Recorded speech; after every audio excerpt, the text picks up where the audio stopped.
சின்ன சேனலுக்கு எதா இருந்தாலும் அது கொஞ்சம் ஆதரவு கொடுங்க. உங்க பொண்ணான கையை கொண்டு அந்த பெல்லில் தட்டிடுங்க.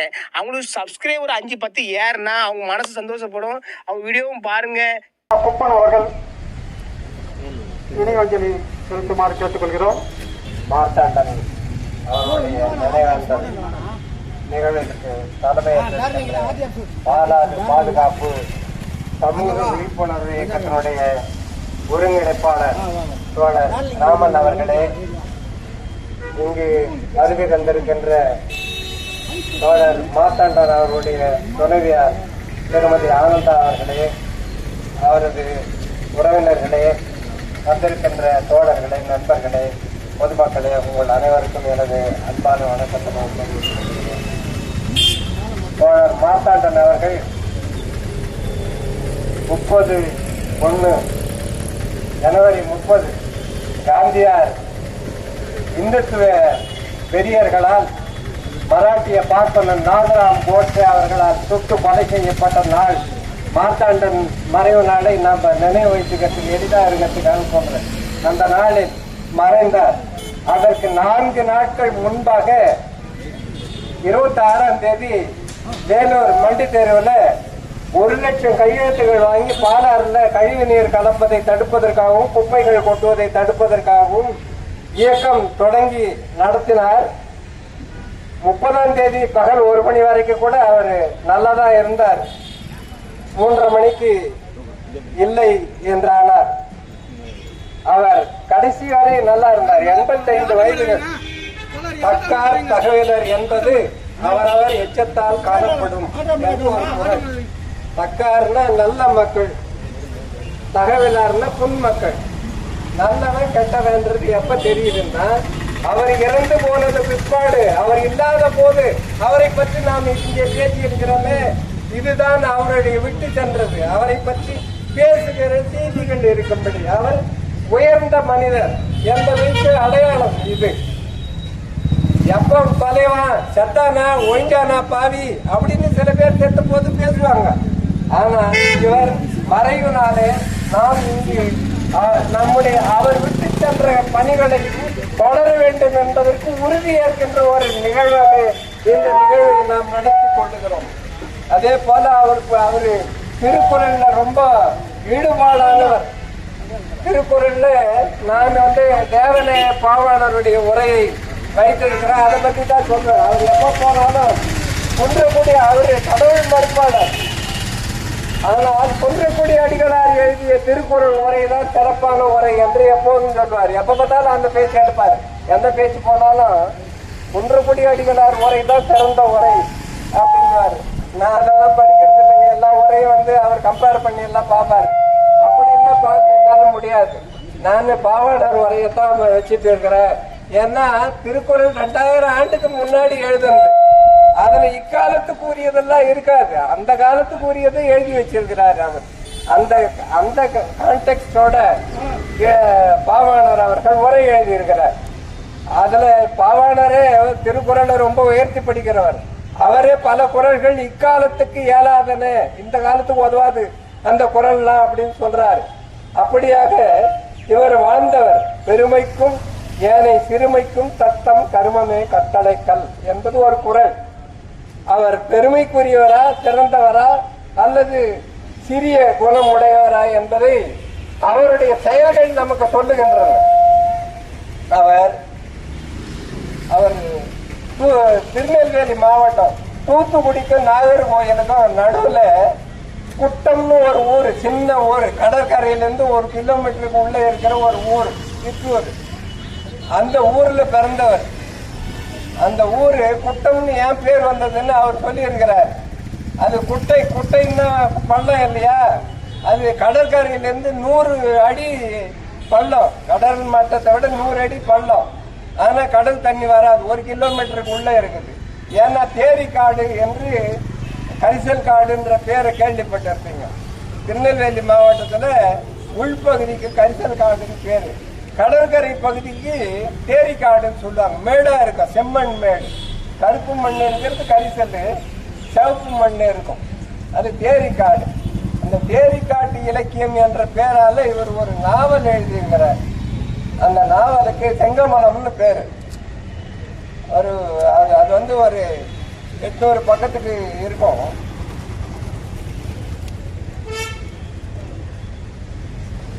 அதுல திருநெல்வேலி மாவட்டத்தினுடைய ஒரு நூற்றாண்டு வரலாற்றையும் அதுல அடக்கி இருக்கிறார் அந்த குரல்ல, அந்த கதையில. அது ஒரு நெடுங்கதை. அவரு சிஎம்சி மருத்துவமனையில மருந்தாளராக வந்து வேலையில தந்தார். தென்கோடியில இருந்து வடகோடியில இருக்கிற வேலூருக்கு வந்து 55 ஆண்டு காலம் வேலூர்ல வாழ்ந்தார். அவர் எப்படி எனக்கு அறிமுகமானார் என்றால், வேலூர் தோட்டப்பாளையத்துல பொங்கல் விழா நடத்தினாங்க. வேலூர்ல எனக்கு அந்த தோட்டப்பாளையம் பக்கம்லாம் நல்ல பழக்கம்.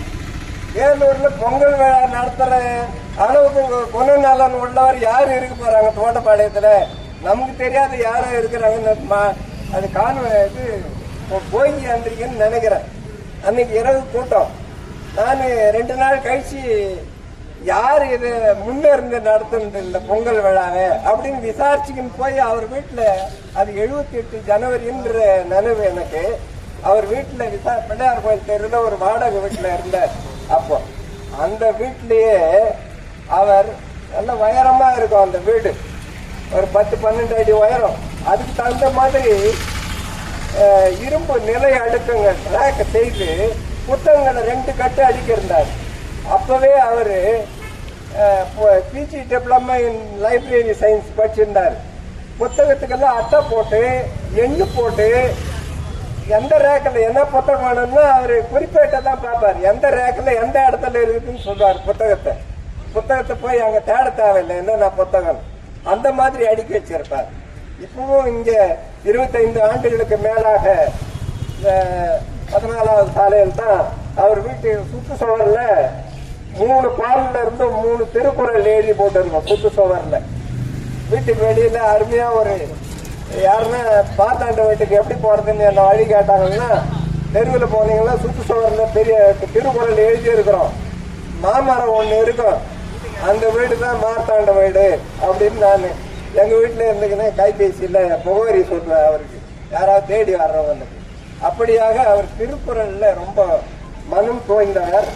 அது போல அவர் ஓய்வு பெற்றதுக்கு பிற்பாடு வழக்கறிஞர் படிச்சிருந்தார். எம்ஏ படிச்சாரு, எம்ஃபில் படிச்சாரு, வக்கீலுக்கும் படிச்சாரு, வக்கீலாகவும் வேலை செய்தார்.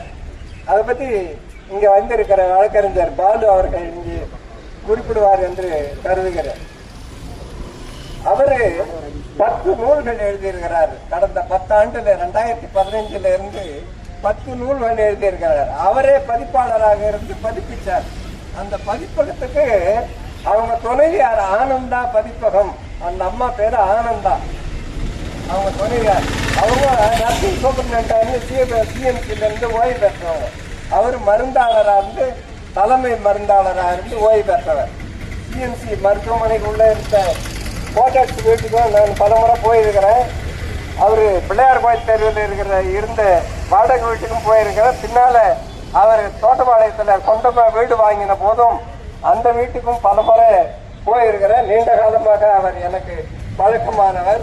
அவர் 2015 இருந்து 10 நூல்களை எழுதி பதிப்பித்தார். அந்த நூல்களுடைய பெயரை மட்டும் சொல்ற பாருங்க.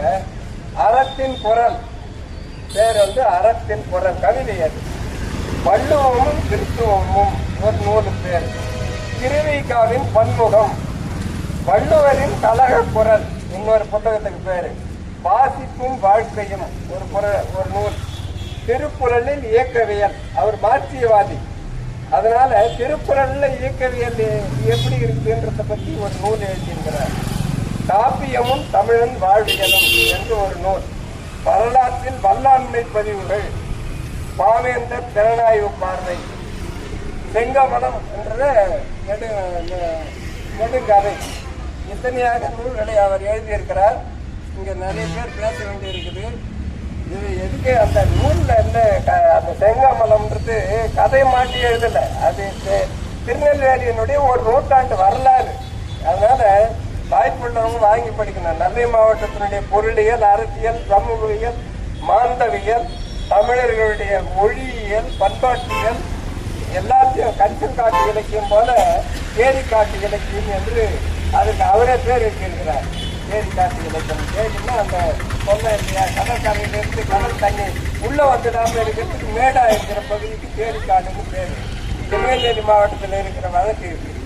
அதனால அப்படியாக அவர் தன்னுடைய வாழ்க்கையை 25 ஆண்டு வாழ்க்கையை பண்ணார். இப்போ இங்க முழக்கம் போட்டது கேட்டீங்க, 20 ஆண்டுகளாக பாலாறு பாதுகாப்பு விழிப்புணர்வு, சமூக பாதுகாப்பு விழிப்புணர்வு இயக்கம். அவரு மக்களுக்கு விழிப்புணர்வு ஏற்படுத்திட்டா அவங்க போராடுவாங்க. அவங்க கந்தநேரியிலிருந்து 2016-17 இருந்து பல போராட்டங்கள், ராணிப்பேட்டை வாலாஜாப்பேட்டை வரைக்கும், இங்க விரிஞ்சிபுரம் தொடங்கி வாலாஜாப்பேட்டை வரைக்கும் பல இடத்துங்கள்ல போராட்டம் நடத்தினாங்க. மாநாடுகள் நடத்தி இருக்கிறாங்க. வேலூர்ல நகர அரங்கத்துல மாநாடு, ராணிப்பேட்டையில மாநாடு, ஊர்வலம், பல நிகழ்ச்சிகள் தொடர்ந்து மக்களுக்கு விழிப்புணர்வு உருவாக்கணும். தண்ணி ரொம்ப முக்கியம், மனுஷனுக்கு தண்ணி முக்கியம். பாலாறு இப்படி நாசமா போகுதுன்றதுக்கு அவருக்கு அக்கறை இருந்தது. அதனால ரோடு இணைந்து அவர் அந்த பணியில பணியாற்றினார் என்பதை இந்த நேரத்திலே நினைவு கூறுகிறேன்.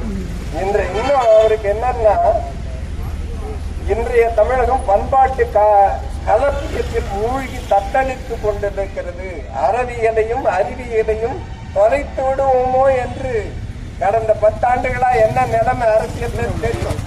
இந்துத்துவம் தான் கோல் வச்சு கொண்டு இருக்கிறது. அதை ஒட்டிதான் அந்த 10 நூல்களும் எல்லா நூல்லையும் அதை பத்தி இருக்கும். அதுல இருக்கிற சில சொற்களை தான் நான் படிக்கிறேன்.